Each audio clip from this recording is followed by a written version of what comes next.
Hola, mi nombre es Valeria Gijena, soy licenciada en Fonoaudiología, máster internacional en Neuropsicología Clínica y bueno, soy la fundadora de CADIN y presidente de la Fundación de Neuropsicología del Desarrollo de Argentina.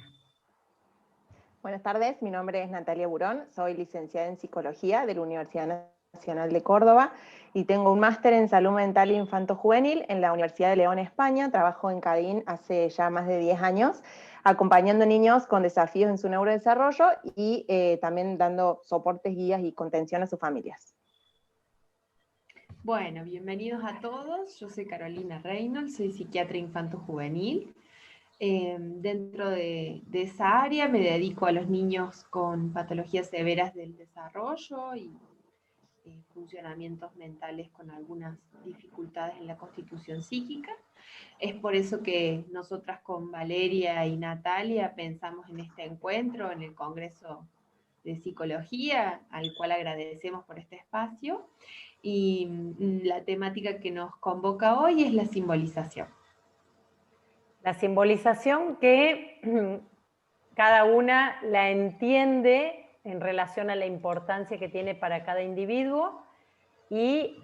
como desde distintos estudios epistemológicos nos pareció interesante comulgar en un mismo lugar compartiendo los aportes desde cada disciplina y sumando para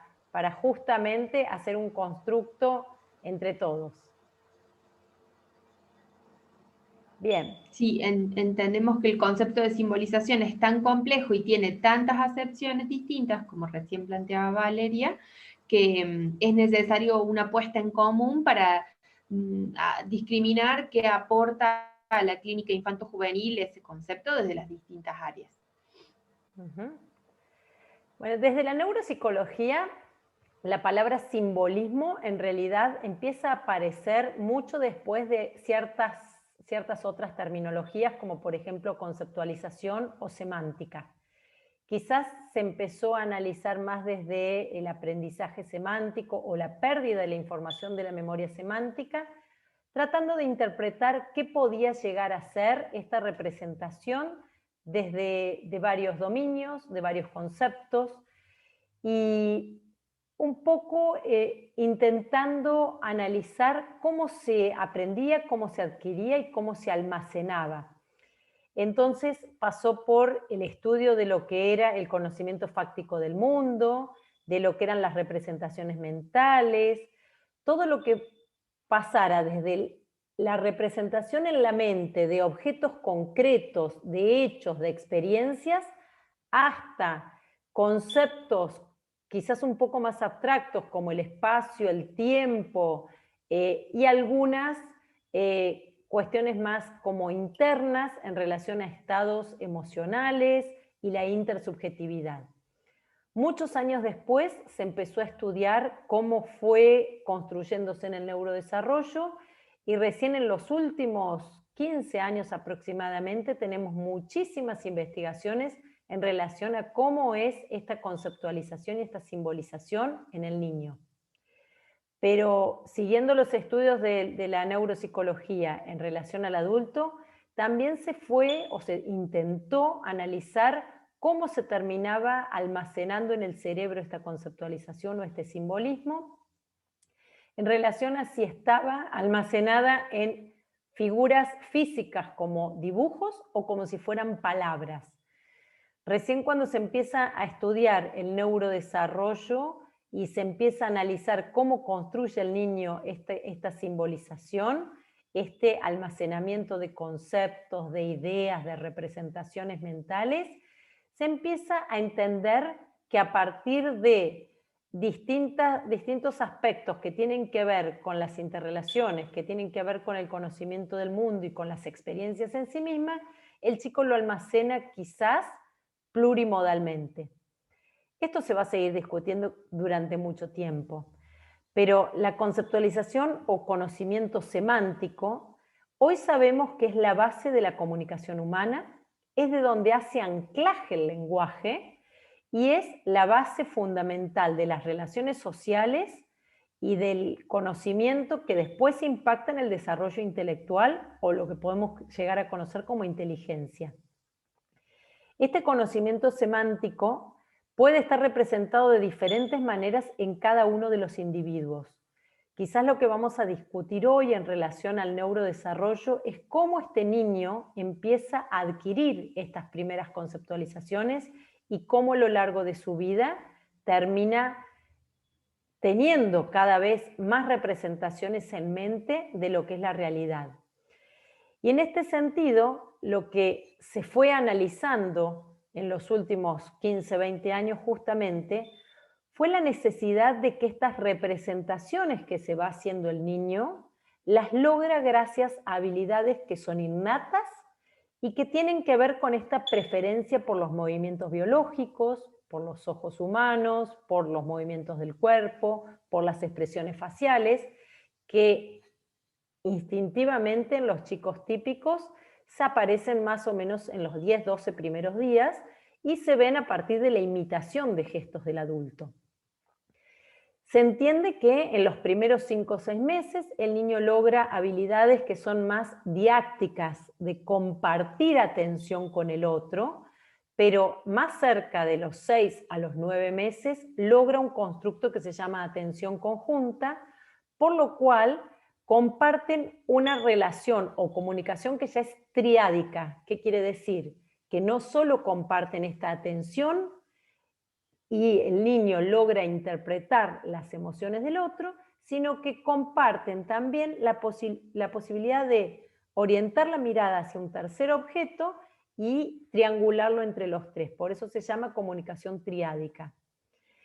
Este constructo, que es la atención conjunta, que se logra en los chicos típicos en realidad muy tempranamente, más cerca de los 6 meses, pero se podría hablar de que puede llevar durante todo el primer año, sería la referencia social, lo que le permite al niño aprender de las personas, sería lo que le permite interpretar qué piensa, qué siente el otro, y a partir de ahí hacerse internalizadamente representaciones de lo que está pensando, sintiendo el otro, anticipándose y construyendo sus propias experiencias. Esto que se postula desde la neuropsicología del desarrollo en relación a la atención conjunta, sería, a diferencia de lo que presentaba Piaget, no solo tener las experiencias, sino lo que el niño puede extraer de esas experiencias para formarse sus propias conceptualizaciones. Acá, de acuerdo a estas teorías, la representación del adulto tiene un peso importantísimo, porque de alguna manera es lo que le vuelve a dar información para que en este ida y vuelta siga construyendo el niño en base no solo a sus experiencias, a las representaciones del otro y a lo que le refuerza o le acompaña el adulto, en este caso, al niño. Así es como el niño puede pasar de representarse objetos, funciones de objetos, experiencias con objetos, hasta sentimientos y emociones que serían muy abstractas en relación a la intersubjetividad, a lo que el niño entiende en base a la empatía, en base a lo que lee del otro. En este leer del otro, el niño aprende también a leer claves del ambiente, a darse cuenta no solo qué está sintiendo, qué está pensando el otro y tener alerta hacia el otro, sino también alerta a sí mismo y empezarse a reconocer como individuo con sus propias ideas y pensamientos. Realmente los procesos de atención conjunta son procesos muy complejos, que es lo que le da la competencia social al niño y es lo que favorecería justamente el desarrollo intelectual. Entonces, si vamos a un resumen, la respuesta a la atención conjunta estaría ligada a que el que está pensando, el que está ideando es el adulto, pero la iniciativa de atención conjunta ya empieza a ser un acto comunicativo en sí mismo, en donde el que propone la idea es el niño. Y el procesamiento autorreferencial, que empieza a partir de la propiocepción y la interocepción, se retroalimenta de la exterocepción, en este caso los objetos y las personas, y son la base del desarrollo ejecutivo, del aprendizaje y de la cognición social. En esto de, bueno, de seguir pensando un poco no solo qué es, sino dónde está el simbolismo, que era algo que nos planteábamos cuando empezamos a pensar este simposio, me parecía interesante compartir una definición de aprendizaje, que es la del doctor Reidel, que la incluye, digamos, dentro de su perfil de estilo de aprendizaje, que de alguna manera resume algunas de estas cosas que contaba Vale en relación a la significación de las experiencias del ambiente y a las representaciones que se hace de esas experiencias y cómo eso de alguna manera va fortaleciendo este desarrollo simbólico. Y esta definición de aprendizaje, que es un aprendizaje netamente social, digamos, pone al niño en el centro de la escena como aprendiz activo, entendiendo que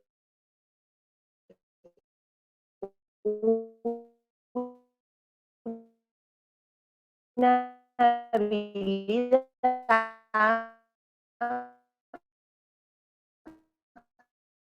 cualquiera sea, se va a considerar que está aprendiendo, de que sepa cómo y cuándo utilizarla, digamos, que sea capaz de saber cuándo quizás no corresponde utilizarla, y que de alguna manera sea independiente en la utilización de esta habilidad, ¿sí? Entonces, el que está pensando de alguna manera es este niño, y es el que está pudiendo extraer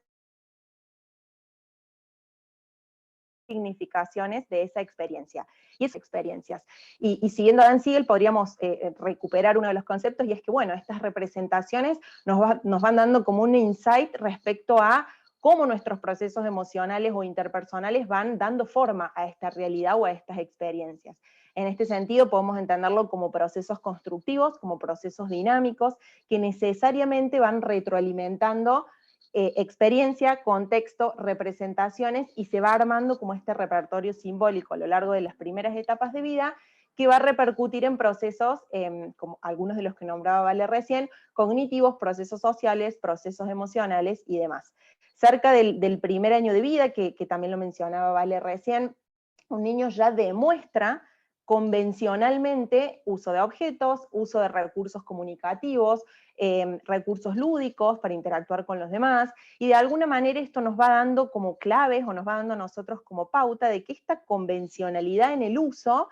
tiene su raíz en este aprendizaje contextual, ¿sí? En chicos que por ahí tienen algún desafío en su desarrollo, lo que uno observa son estrategias más de recreación, o de imitación, o de copia, pero sin saber este cómo y cuándo que hablábamos hace un ratito, o sin saber en qué contexto se corresponde y en qué no, y de alguna manera, recuperando esta pregunta de dónde está el simbolismo, podríamos empezar a ensayar esta respuesta de que lo empezamos a encontrar en estas conductas comunicativas, lúdicas, interactivas, interpersonales, funcionales al contexto, ¿sí? Viendo de alguna manera cómo este desarrollo emocional, cognitivo, social, lingüístico, funciona de manera integrada o balanceada como lo que va uniendo y significando el resto de las experiencias, ¿sí?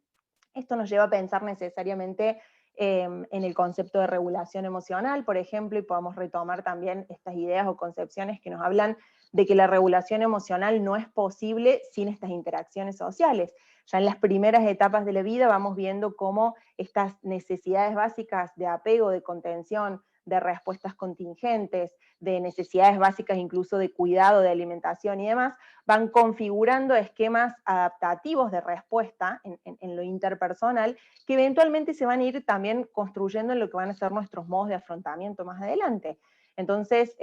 bueno, hay un estudio de hecho de Kay Barlas, que es súper reciente y que nos parecía interesante mencionarlo, donde trataron de establecer patrones de asociación, por ejemplo, entre perfiles con rasgos de inteligencia emocional, estos esquemas de respuesta, adaptativos o desadaptativos, y las estrategias de afrontamiento. Lo que encontraron de alguna manera es que estos esquemas eran desadaptativos en muchos casos donde estas necesidades primarias no habían sido respondidas, o no había una percepción de que habían sido respondidas, y se conformaban estos esquemas de respuesta desadaptativos por creencias, por emociones, por recuerdos, por sensaciones, que de alguna manera iban retroalimentando esta percepción que decíamos recién, y que eso impactaba en las relaciones con los demás. Esto también tiene implicancias en lo cognitivo, por ejemplo, en lo que son los procesos de metacognición, entendiendo cómo, por ejemplo, si yo no puedo entender de alguna manera esto que me pasa a mí, me va a costar más entender lo que le pasa a los otros, y por ende me va a costar mucho más también resolver discrepancias en lo interpersonal o resolver conflictos interpersonales. Entonces, de alguna manera podemos ir viendo cómo se van solapando muchos procesos que tienen que ver con constructos sociales, con constructos cognitivos, con constructos emocionales, y que son evidenciables en última instancia en conductas, ¿sí? En conductas que muchas veces objetivamos en la clínica como desorganizadas o como desreguladas, pero que en realidad tienen su origen en estas fallas primarias, digamos, entendiendo estos procesos también de manera como dinámica, ¿no?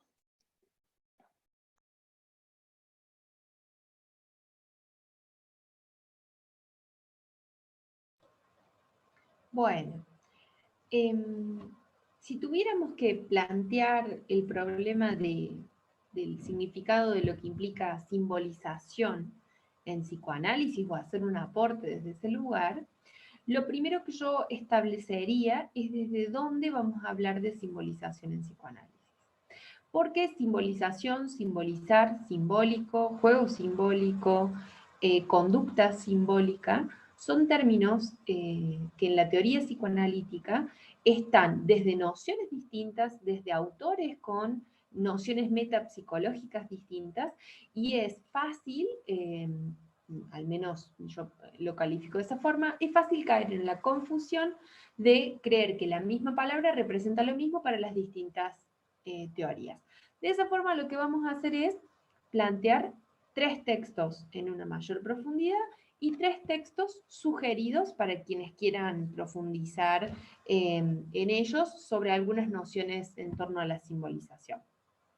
Los 3 textos que principalmente yo voy a presentar algunas nociones en el escaso tiempo que tenemos para esto, que es en este simposio, van a ser el libro Inteligencia y Simbolización, de Silvia Bleichmar, el artículo Lo simbólico en Jacques Lacan, de Alfredo Eldenstein, un analista argentino, y por último, El carácter lúdico del análisis, que es de Silvia Bleichmar, es un artículo que publicó, no recuerdo ahora si en el 2001 o alrededor de esos años. Los otros 3 textos a los que yo hacía mención de que pueden profundizarse son un texto de Melanie Klein, que se llama La importancia de formación de símbolos en el desarrollo, que es un texto bastante más viejo, pero que puede evidenciar, digamos, algunas nociones de la teoría psicoanalítica sobre el símbolo como algo que se produce dentro del psiquismo. Otro de los textos que les sugiero es el Diccionario de Psicoanálisis de Laplanche, donde hay un apartado que define el concepto de simbolismo y simbolización, si no me equivoco, de simbolismo. Y por último, el otro texto que me parece que puede ser pertinente mencionar es el texto también de Silvia Bleichmar, La Fundación del Inconsciente, que ya es un texto que va a plantear el origen del psiquismo desde ese autor. Dicho esto, porque es súper importante en psicoanálisis aclarar desde dónde o desde qué material bibliográfico uno trabaja, lo primero que a mí me gustaría presentar es que no es lo mismo lo simbólico, que es planteado por Lacan, que símbolo desde Freud.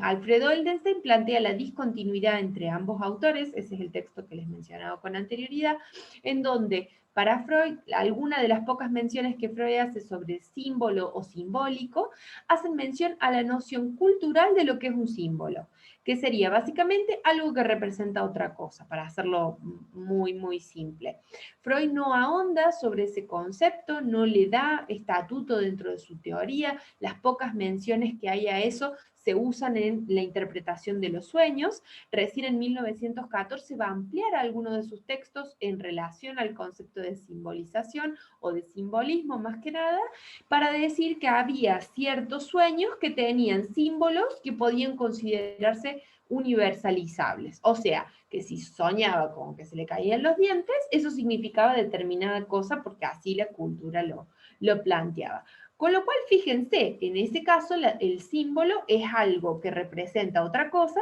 pero que tiene cierto consenso de la unión entre ese signo y lo que significa, ¿sí? Ese significante y su significación. Eso va a romperse totalmente a partir del planteo de Lacan de lo que es lo simbólico.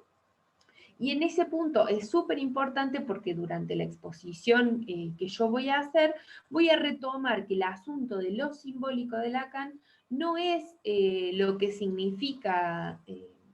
un significante, sino más bien la acción simbolizante, o sea, el agujero que se crea de sentido entre los dos. O sea, una palabra no necesariamente significa lo mismo en cada uno de los contextos, ni para la red de sentidos de ese sujeto en particular. Esa noción va a cambiar la teoría psicoanalítica, o al principio va a cambiar uno de los fundamentos de la teoría psicoanalítica, y es que cuando yo digo árbol, el sujeto que escucha árbol y entiende lo mismo que yo de lo que implica árbol. Para plantear eso en relación a Silvia Bleichmar y el resto de los textos que antes les mencioné, una de las cosas que me gustaría destacar es que el origen de la palabra símbolo era un objeto que en la antigua Grecia se partía a la mitad y uno de las personas se llevaba una parte y la otra otra. Eso servía para, por ejemplo, manifestar una deuda. Nosotros teníamos una deuda en común, entonces el objeto se partía, yo me quedaba con una parte, vos te quedabas con la otra, cuando vos me pagabas la deuda, yo te devolvía la parte del objeto que faltaba. ¿Se entiende? Por eso símbolo tiene que ver con unir algo que está partido, lanzar juntos, también es otra de las acepciones.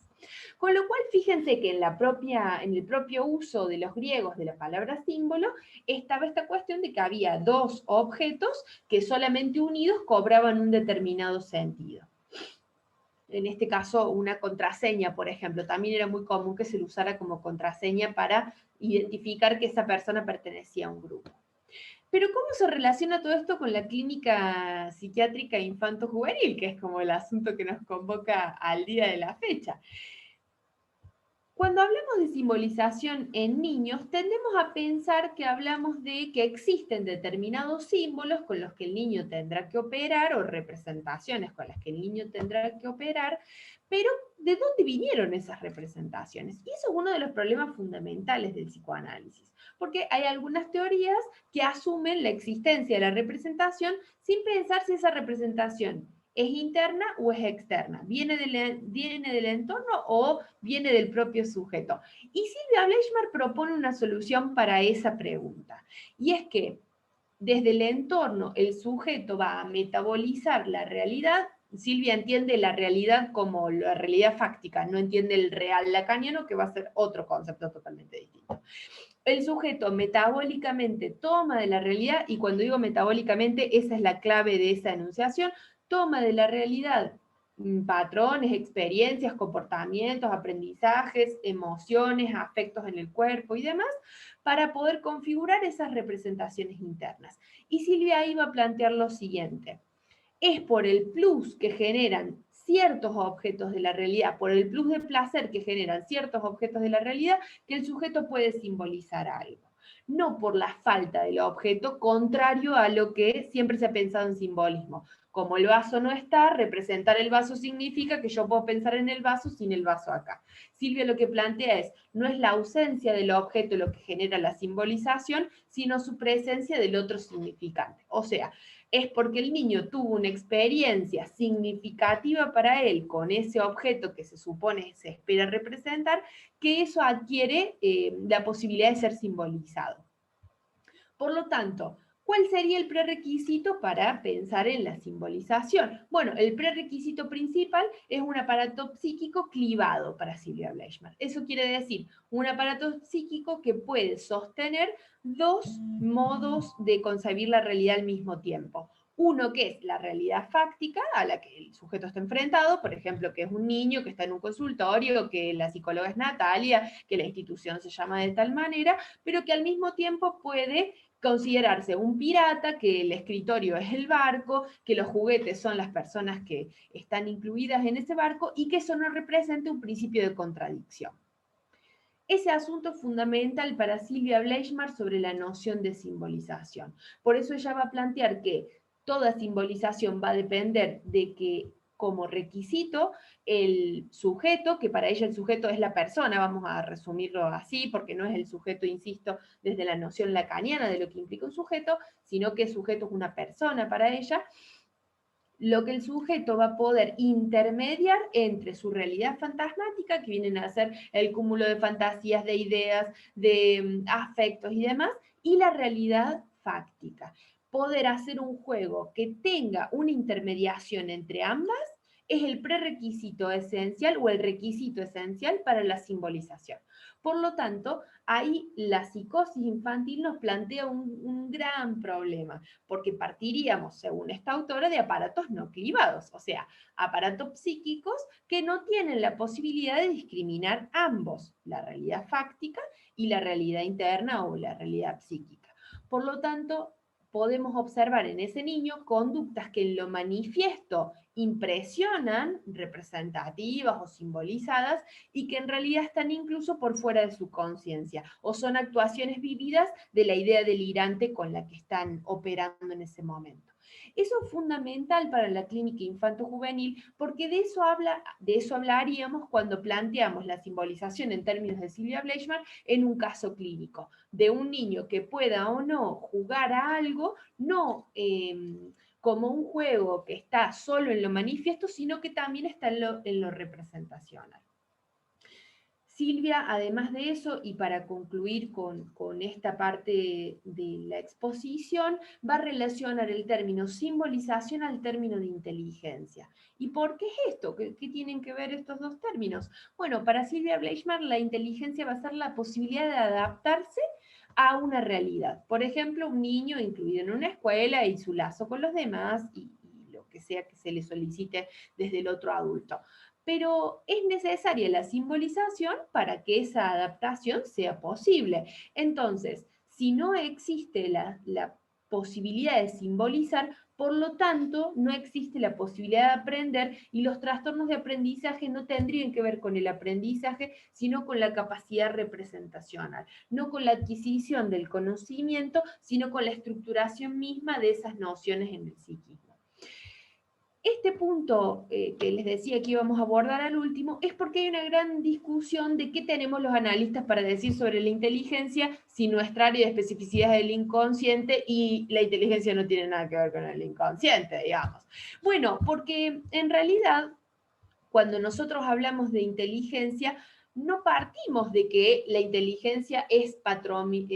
tiene algún patrimonio en relación al inconsciente, sino que para que exista inteligencia tiene que existir inconsciente, porque si no hay inconsciente no hay clivaje, siguiendo a la autora como les decía antes, y si no hay clivaje, entonces no hay posibilidad de representación. Es por eso que los analistas podemos decir algo de la inteligencia más allá de que es una facultad eminentemente de la conciencia, no del inconsciente. Y esa era la aclaración final que me gustaría compartir. Bueno, en línea de esto que decías, Caro, gracias, me parece súper interesante también plantear para la clínica no psicoanalítica la diferencia entre inteligencia y habilidades adaptativas o habilidades de funcionamiento, digamos, porque muchas veces también se cae del otro lado, ¿no? En este error de concepciones más categóricas o de mediciones más fundamentalistas en algún punto, que en chicos que tienen dificultades en su desarrollo, cuando este proceso de simbolización está afectado,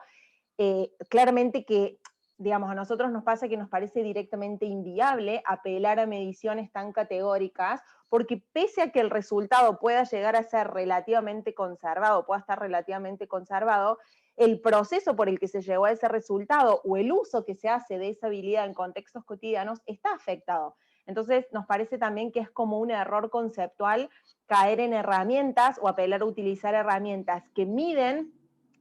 un resultado, digamos, en términos de inteligencia o de ejecución en ciertas habilidades,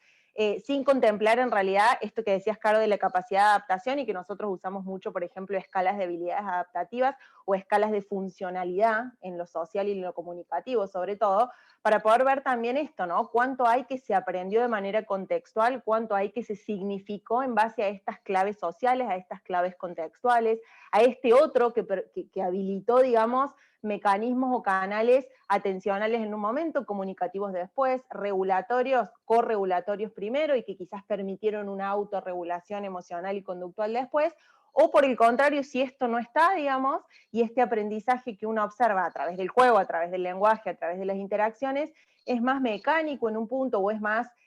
una reproducción de algo que se aprendió de determinada manera y se aplica o se reproduce igual, aunque el contexto haya cambiado. Eso nos habla también de una cierta afectación en este uso de las distintas habilidades que estemos observando o valorando, y en eso de las habilidades adaptativas quizás sí podemos ver y pesquisar un poco más cuánto es consecuencia de una construcción verdaderamente simbólica, entendiéndola como una representación propia, y en este plus que hablabas del aprendizaje del niño, y cuánto es algo que se quiere instalar de alguna manera o que se quiere enseñar, siendo que estamos hablando de procesos tan básicos, digamos, y tan constructivos del psiquismo, de la personalidad y del funcionamiento, en definitiva, que no existiría otra manera de ser que no sea una construcción verdaderamente simbólica, ¿no? Y en este orden de cosas, las charlas de cada una nos hacían pensar, creo que todos estamos pensando muchísimo y simbolizando y representando muchas de nuestras ideas. Constantemente estaba pensando en cómo se construye este simbolismo, y que muchas veces lo que pasa desde la neuropsicología, por lo menos desde la neuropsicología dura o la neuropsicología más clásica, que también en este evaluar se evaluaba cuando ya algo no estaba presente. Y lo que empieza a buscar la neuropsicología del desarrollo es cómo favorecer que este desarrollo esté. Entonces, así como quizás en los años 60 del siglo pasado, lo que se evaluaba era inteligencia versus no inteligencia con el cociente intelectual, que era una medida de inteligencia cristalizada, lo que hoy se va buscando justamente son estos emergentes del simbolismo, que van sumamente de la mano de las habilidades atencionales. Por eso mencionamos la atención conjunta. Y cómo una existe gracias a la otra y se retroalimentan. Gracias a la posibilidad innata del niño justamente de orientar la atención a estos movimientos biológicos, esta preferencia a la voz de las personas, a la lengua materna, a las caras, esta preferencia natural del niño típico, a la vez se ve retroalimentada por el refuerzo de estas personas, en el caso de que estén, que con sus miradas transmiten muchísima información, y probablemente información de lo que tienen representados estos adultos, pero que al ser tomado por el chico, le permite este mantenimiento atencional, este sostenimiento atencional, un poco guiado por esta intención, por esta iniciativa, por este placer que empieza a compartir, hasta que en algún momento, por eso quizás más cerca de los 6 a 9 meses, descubren los objetos externos y el niño intenta incluirlos en esto que ya empieza a ser un circuito comunicativo. Y empieza a ser un circuito comunicativo porque ya sabe que los dos lo tienen representado. Y empieza a entender el niño que el otro sabe lo mismo que el niño.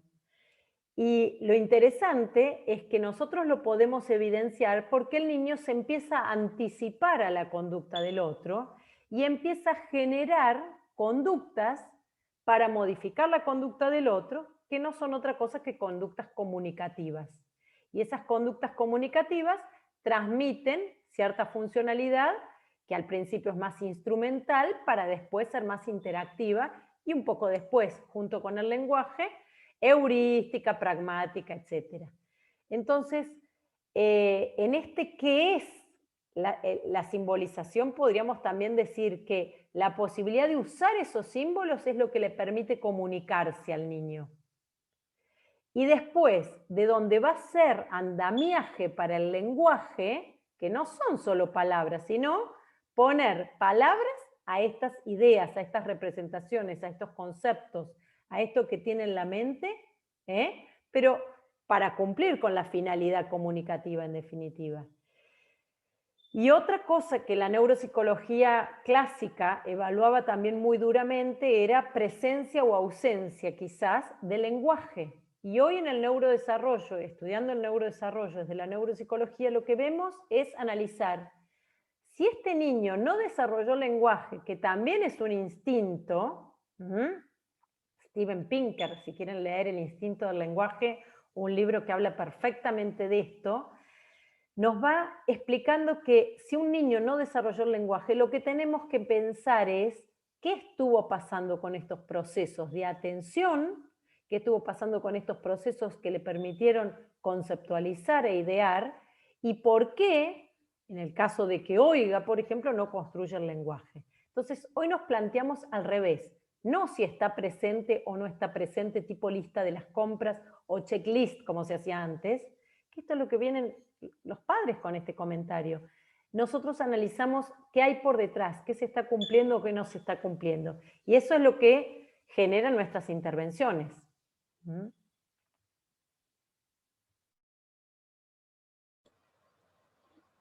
En torno a esto que vos planteabas, Vale, y en relación a lo que antes mencionaba Nati, a mí me parece que un aporte interesante de la teoría analítica puede ser que ¿qué lugar para el instinto, digamos? ¿Qué lugar para el cuerpo biológico que se puede plantear como originario, digamos, en ese sentido? Vos decías el instinto del lenguaje, y yo pensaba que en psicoanálisis una forma de plantear eso sería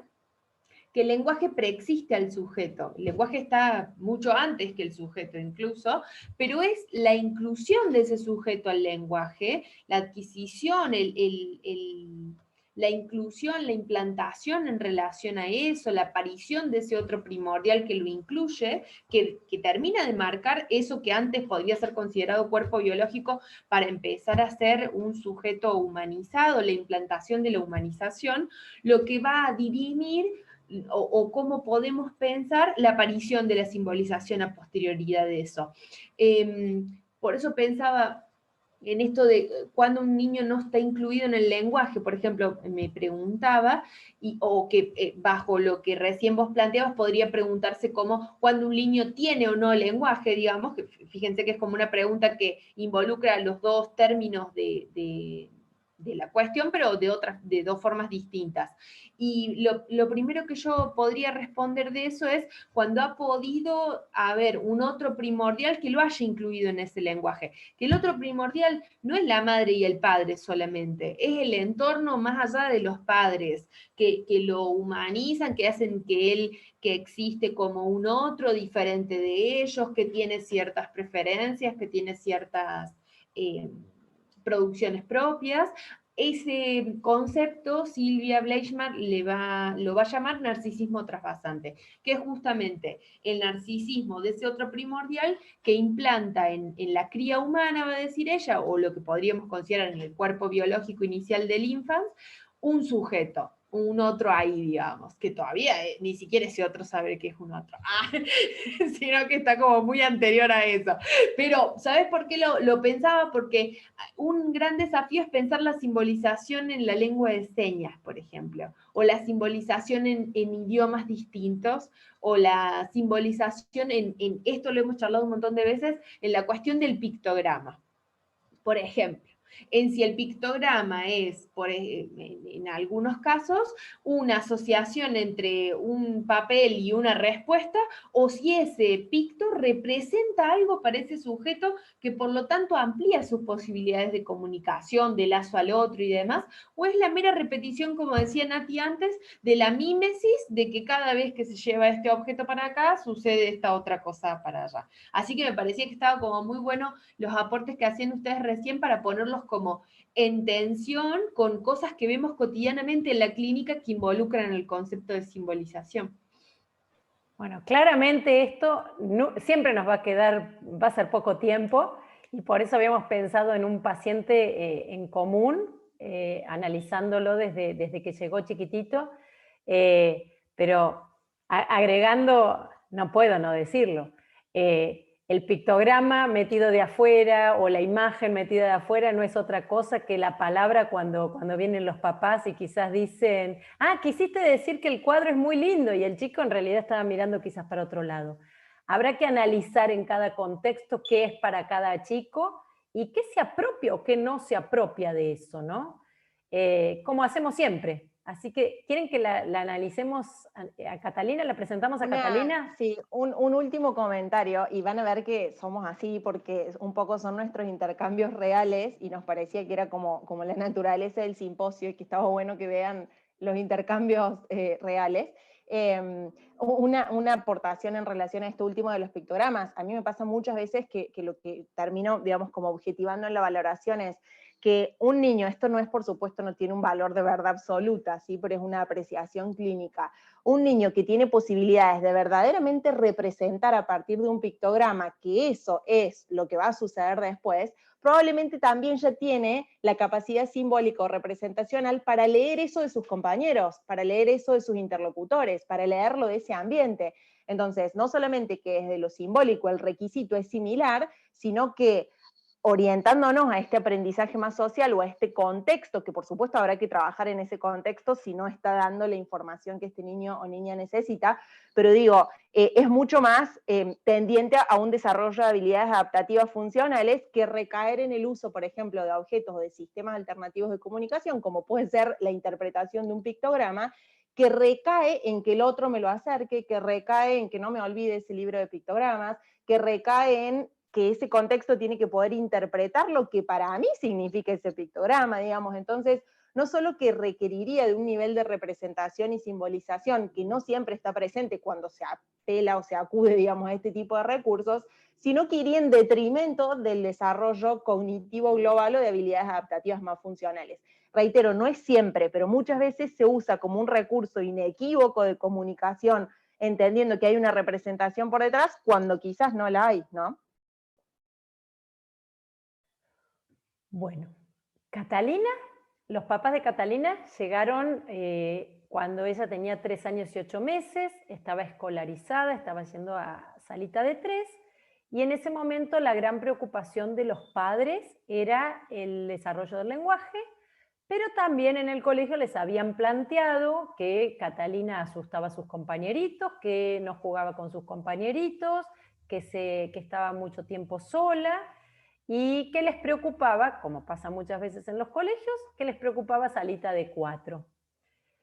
En ese momento, la disponibilidad de Catalina era una chiquita que, si bien compartía atención, respondía a la atención conjunta, tenía fluctuaciones desde lo atencional con una tendencia a la desorganización. En el marco de un lenguaje que era a predominio jerga, y por momentos quizás palabras aisladas, de mucho compromiso fonológico, y pudimos medianamente pensar en ese momento en algo similar a un trastorno fonológico sintáctico, sabiendo que no era el cuadro característico de un trastorno del lenguaje en sí mismo. Pero en ese momento nos pareció apropiado promover o proponer un tipo de abordaje que incluyera a la familia para favorecer estos procesos para después valorar más funcionalmente a Catalina. Catalina estuvo en tratamiento más o menos unos 2 años y medio después de esa valoración inicial. Se objetivaron bastantes avances en áreas específicas, digamos. Ella logró como construir algunas habilidades con bastante solidez y podía usarlas, digamos, de manera relativamente funcional. Sobre todo a nivel de lenguaje, digamos, como que construyó bastante bien su lenguaje y podía apelar su lenguaje como un medio de comunicación, pero continuaba persistiendo una disparidad en su disponibilidad general, entendiendo esta disponibilidad como el requisito para los aprendizajes y para las interacciones posteriores, digamos. ella no estaba regulada emocionalmente muchas veces, tenía momentos de ausencias, tenía momentos donde se dormía, que esto es algo que no comentamos al principio y que venían incluso con un diagnóstico de narcolepsia. Tenía momentos donde literalmente se dormía. Empezamos a valorar o a observar si esto se relacionaba con situaciones o desafíos específicos, y si bien esto aparecía siempre en situaciones desafiantes, a veces el desafío era social, otras veces era cognitivo, otras veces era emocional, pero seguía persistiendo, digamos, esta disparidad en su disponibilidad general. Otra cosa que era bastante llamativa en ese momento y que si bien fue mejorando con la intervención, eran los tiempos de respuesta, que nos hacían pensar en tiempos de procesamiento marcadamente enlentecidos, ¿sí? Como muchas latencias en las respuestas, y por otros momentos respuestas que parecían todo lo contrario, digamos como casi impulsivas. Si bien podía ser bastante disfuncional en el marco global de sus conductas, tenía momentos donde la respuesta puntual era bastante prolija, por decirlo de alguna manera. El neurólogo de cabecera, que es quien hace la derivación inicial, solicita una nueva valoración cuando Catalina ingresa a primer grado, en marzo de primer grado, y nos solicitan específicamente una valoración de coeficiente intelectual, donde se decidió, digamos, bueno, un poco en línea de lo que estábamos discutiendo más temprano, y hace un ratito, también hacer una valoración de habilidades adaptativas, porque entendíamos que quizás este coeficiente intelectual puro no nos iba a dar información de los procesos o de los constructos cognitivos, emocionales y sociales subyacentes que Catalina no estaba pudiendo o desarrollar o integrar adaptativamente al contexto. Seguía con habilidades sociales afectadas, digamos, seguía con bastantes dificultades en el rendimiento escolar, no por dificultades académicas, pese a que tenía un proceso de apoyo a la integración escolar, pero sí hay dificultades en la socialización, en la adaptación, en la relación con los pares, digamos. No había, o era muy difícil desarrollar o implementar estrategias de remediación que fueran funcionales, en línea de lo que hablábamos hace un rato también, estas estrategias de afrontamiento o de resolución de conflictos interpersonales estaban marcadamente afectadas en Catalina, pese a que se había visto buena evolución en otras áreas, como les comentábamos recién. Esta disparidad en su disponibilidad, estos momentos de ausencia que cada vez eran más repetidos y eran más prolongados, junto a algunas respuestas y a patrones vinculares, digamos, de su familia que nos llamaban la atención, empezamos a trabajar para una derivación a una consulta con psiquiatría infanto-juvenil, y ahí es donde, bueno, Caro entra en contacto con este caso.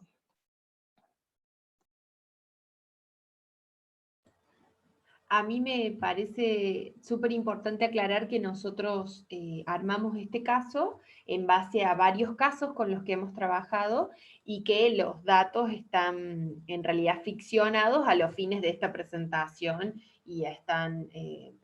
cualquiera de los casos que hemos utilizado para armarlos están velados además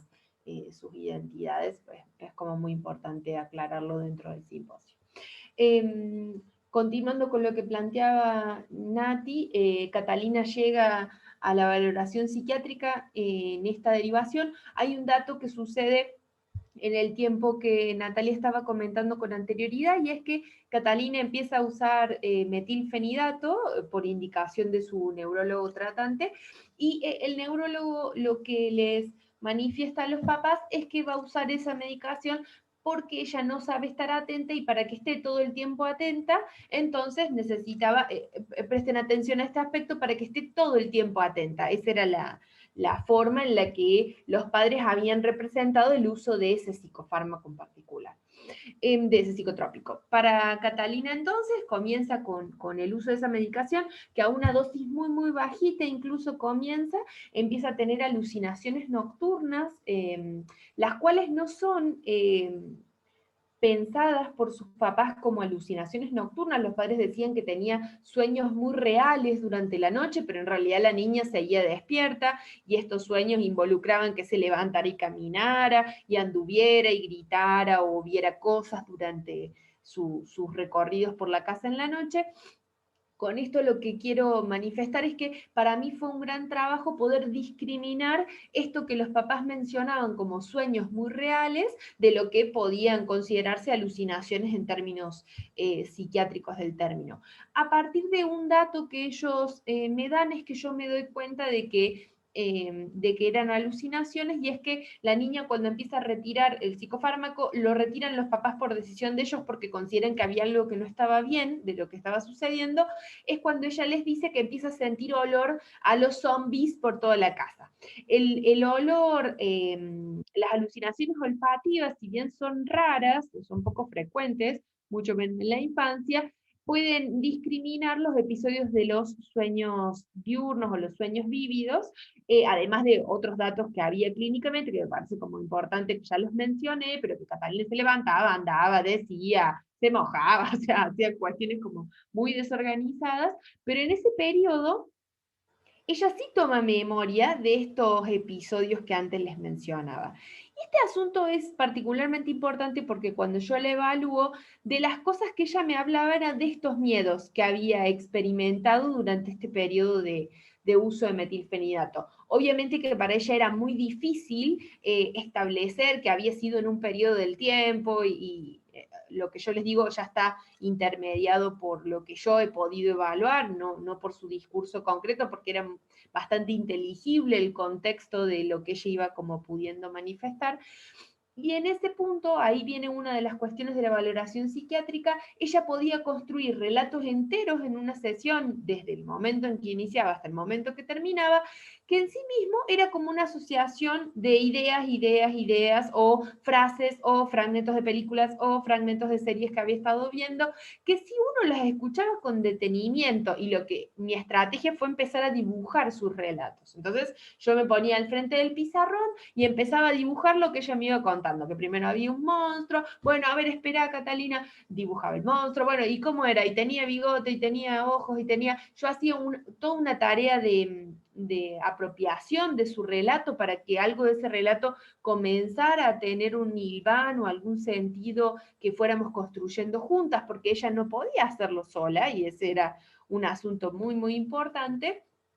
con lo cual empezamos a encontrarnos a partir de los dibujos de sus relatos. Y es ella pudiendo ver esos dibujos al final que empieza a poder decir qué gran confusión que es esto, ¿no? Estas historias son muy confusas. No entiendo el dibujo que quedó, no entiendo nada. ¿Me podés sacar una foto? Entonces ella pasaba mucho tiempo mirando las fotos de los dibujos que íbamos construyendo durante la valoración, y luego sus papás iban ayudándola a ligar algo de esos dibujos a cosas que ella habitualmente decía, los monstruos, por ejemplo, traía contenido de la escuela, la guerra de Malvinas, que habían estado viendo esa semana, lo hacía operar dentro de su relato de esos momentos. Cuando yo un poco trabajo con sus papás este asunto de esta gran mixtura de sus relatos y de estos cuentos muy desorganizados, que al menos para mí eran desorganizados, pues yo no lograba seguir, digamos, el hilo conductor de la historia, los papás lo que me decían es que ellos creían que Catalina hablaba así, que a veces hablaba sin sentido, que ellos la verdad que hacía mucho tiempo que no entendían mucho, pero que entendían que los profesionales sí entendían. Entonces, si los profesionales entendían, ellos no tenían que devolverle ninguna significación a Catalina, porque con lo que los profesionales pudieran devolverle alcanzaba. Incluso ellos, una de las cosas que hacían es que cuando Catalina le contaba de los monstruos, ellos no se animaban a decirle ningún sentido sobre esto de los monstruos. La mamá planteaba eso, que ella no se animaba a darle un sentido a esto del monstruo, o decirle, ah, sí, porque vos tenés pesadillas a la noche, o darle alguna significación de la cual Catalina se pudiera agarrar para acotar ese exceso de imágenes una y otra vez. Y en este punto, vuelvo a lo que comentaba con anterioridad, es muy complejo en la clínica de niños discriminar lo manifiesto de lo consciente en la clínica psicoanalítica. Aquello que uno ve en lo manifiesto no siempre está en lo consciente, no siempre tiene una ligazón con la conciencia de ese niño, con el relato que ese niño puede hacer de la realidad que está experimentando con ese otro. Y es solamente por intervención del otro que es posible recapturar algo de eso manifiesto para que adquiera algún sentido, algún hilván, alguna lógica de intersección con el otro. Catalina empieza a tomar otro psicofármaco con una orientación totalmente distinta y empieza a tener un efecto muy particular, que es que deja de dormirse en el aula. Empieza a no tener estos episodios de esos sueños que ella tenía, que se dormía y se desconectaba del ambiente, pero en paralelo empieza a tener muchas dificultades académicas. Para ella fue un año con un rendimiento mucho menor de lo académico, sin embargo estuvo incluida en un montón de lugares sociales de la actividad escolar que antes tenía algunas conductas muy bizarras dentro de la actividad escolar, como quedarse mirando un foco o persiguiendo hormigas, digamos, que tampoco podía trabajarse con ella algún sentido sobre ello, porque ni bien aparecía el otro, ella respondía lo que se suponía que había que hacer, que era ir a buscar un amigo, ir a hacer como algún lazo con el otro y demás. Yo creo que lo interesante de los casos como Catalina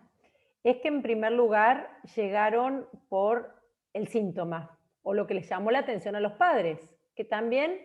no es menor que es lo que ellos pudieron ver. Y esto que ellos pudieron ver fue durante mucho tiempo. Y querían que tuviera una cierta organicidad. De hecho, no fueron a ver a un solo neurólogo. Vieron varios neurólogos y no solo acá en la provincia de Córdoba. Ellos necesitaban que esto tuviera nombre y apellido. De hecho, nuestro primer pie en la psiquiatría no fue recién cuando la familia va a hacer la consulta con la doctora Reynolds. Fue mucho antes, empezamos a supervisar, empezamos a cuestionarnos. Ya desde el primer informe que hicimos sabíamos que esto no era un trastorno del lenguaje, que el lenguaje era como la manifestación, lo que se veía. Y en ese momento había que ponerle nombre a algo. En ese momento había que devolver un informe por escrito porque, bueno, así es como trabajamos en nuestra institución. Pero sabíamos que esto no respondía a algo lineal. Creo que también fue muy importante que la familia necesitó mucho tiempo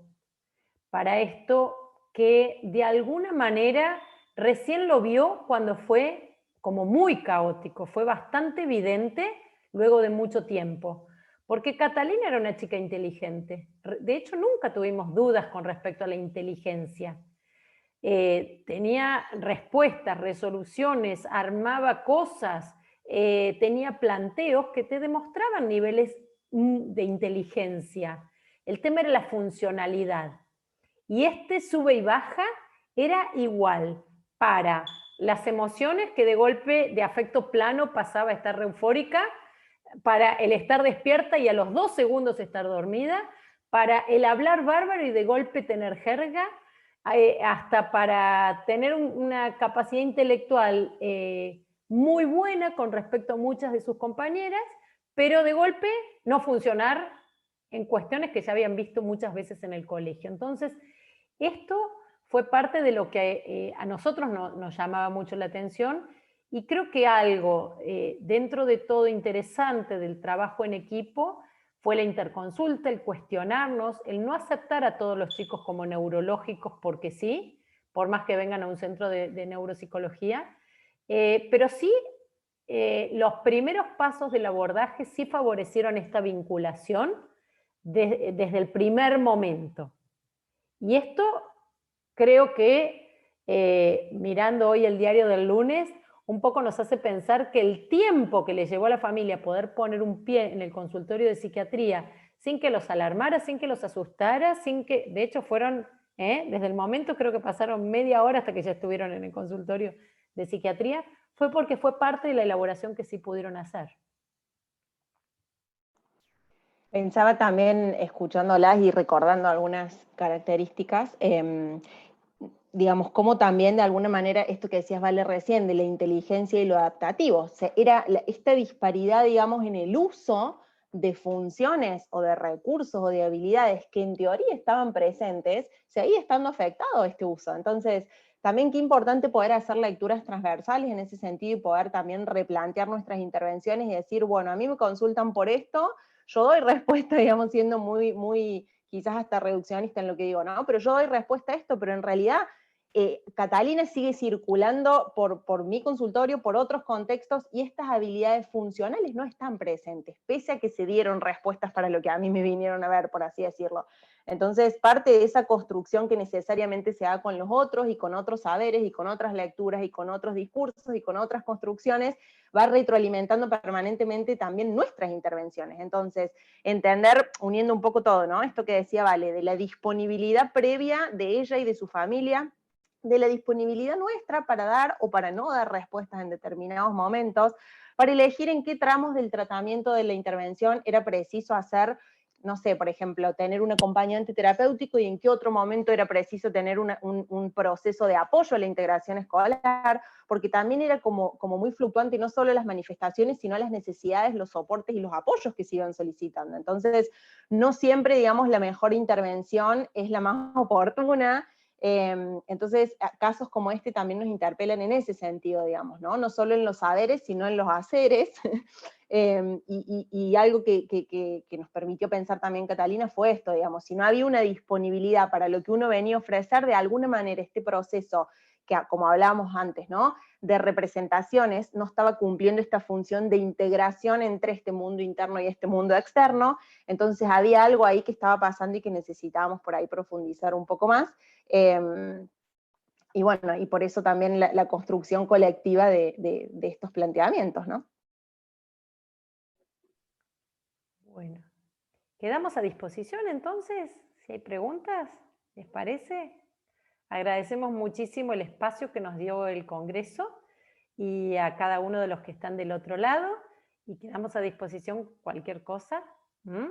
Teníamos la intención de desgravar esto porque realmente nos interesó muchísimo, esto nos implicó muchísimas juntadas, más allá de los mismísimos ateneos que fuimos haciendo por cada uno de los pacientes, pero se terminó elaborando algo que cada vez nos resulta más interesante, más entusiasmante, y lo queremos compartir. Así que también lo vamos a dejar a disposición del Congreso. Chau, chau. Gracias.